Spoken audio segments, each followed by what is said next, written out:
राजस्थान के मुख्यमंत्री अशोक गहलोत संभवतः कांग्रेस इतिहास के पहले ऐसे नेता बन गए जिनका हाईकमान भी कुछ नहीं बिगाड़ पा रही। नमस्कार, सरल से सियासत में आपका स्वागत है। मैं हूं वेद मिश्रा। आज हम बात कर रहे हैं राजस्थान में चल रही कांग्रेस की रस्साकशी की, जो सचिन पायलट और अशोक गहलोत के बीच में जारी है। इसके पहले चलते हैं दृश्य पर नजर डालते हैं 2018 के। मध्य प्रदेश और राजस्थान में एक साथ चुनाव हुए थे और दोनों का परिदृश्य लगभग एक समान था। दोनों में ही एक बुजुर्ग और एक युवा नेता की जोड़ी थी, यानी मध्य प्रदेश में कमलनाथ और ज्योतिरादित्य सिंधिया और राजस्थान में अशोक गहलोत और सचिन पायलट। दोनों युवाओं ने 2018 के विधानसभा इलेक्शन में जबरदस्त मेहनत की और कांग्रेस को विजय दिलवाई। दोनों ही जगह कांग्रेस की विजय में इन दोनों का बहुत बड़ा योगदान निश्चित रूप से रहा था। जाहिर है उन्होंने सोचा था कि आला कमान इस सेवा के बदले में, इस मेहनत के बदले में उन्हें अपने अपने राज्यों में सीएम बनवाएगा, लेकिन ऐसा हो नहीं पाया।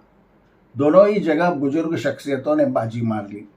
मध्य प्रदेश में कमलनाथ सीएम बन गए और राजस्थान में अशोक गहलोत। दोनों युवा नेता मन महसूस कर रह गए। इन्हें फिलहाल समझा बुझाकर बिठा दिया गया, लेकिन ज्योतिरादित्य सिंधिया ज्यादा दिन तक मजबूर नहीं रह पाए और उन्होंने कांग्रेस सरकार के खिलाफ बगावत शुरू कर दी। उनकी बगावत या उनकी जो मांगे थी उस पर ध्यान नहीं दिया गया और आखिरकार उन्होंने अपने विधायकों को लेकर सरकार छोड़ दी और सरकार गिराकर भाजपा में शामिल हो गए और आज वे केंद्रीय मंत्री हैं। लेकिन राजस्थान में ऐसा नहीं हुआ, शायद इसलिए कि सचिन पायलट के पास या उनके खेमे में इतने अधिक विधायक नहीं हैं जो गहलोत सरकार को नुकसान पहुंचा पाते। लेकिन उन्होंने अंदर ही अंदर अपना विरोध जारी रखा। बार बार उन्होंने हाईकमान को बताया कि मेरी सुनी नहीं जा रही है, मेरी मांगे नहीं मानी जा रही, मुझे कुछ नहीं दिया जा रहा है, मुझे काम करने नहीं दिया जा रहा है। लेकिन अशोक गहलोत अपनी ही लीड पर चलते रहे। उन्होंने सचिन पायलट को गद्दार, नाकारा, मक्कार, नालायक और न जाने क्या क्या कहा। लेकिन सचिन पायलट कांग्रेस आला कमान से शिकायत करने के अलावा कुछ नहीं कर पाए। अशोक गहलोत की ताकत का अंदाजा इस बात से लगाया जा सकता है कि जब कांग्रेस अध्यक्ष पद लड़ने का उनको ऑफर दिया गया सोनिया गांधी द्वारा, तो उन्होंने साफ कहा कि मैं अपनी शर्तों पर चुनाव लड़ूंगा और राजस्थान का मुख्यमंत्री पद नहीं छोड़ूंगा, और छोड़ूंगा भी तो सचिन पायलट को नहीं बनने दूंगा, और बनाऊंगा भी तो मेरा अपना आदमी मुख्यमंत्री होगा। सोनिया जी और राहुल जी ये इतनी सारी डिमांड सुनकर उन्होंने अशोक गहलोत के हाथ जोड़ लिए और कहा कि आप रहने दीजिए, और खड़गे जी को बनवा दिया कांग्रेस अध्यक्ष। अशोक गहलोत वापस राजस्थान में लौट आए और फिर और ज्यादा ताकत से सचिन पायलट के खिलाफ उनके वक्तव्य आने लगे और सचिन पायलट को वो इस कदर परेशान करने लगे कि कभी वे अनशन पे मजबूर हो गए, कभी प्रेस कॉन्फ्रेंस पर, और अब वो पद यात्रा निकाल रहे हैं अपनी ही सरकार के खिलाफ कि ये सरकार भ्रष्टाचार के खिलाफ काम नहीं कर रही।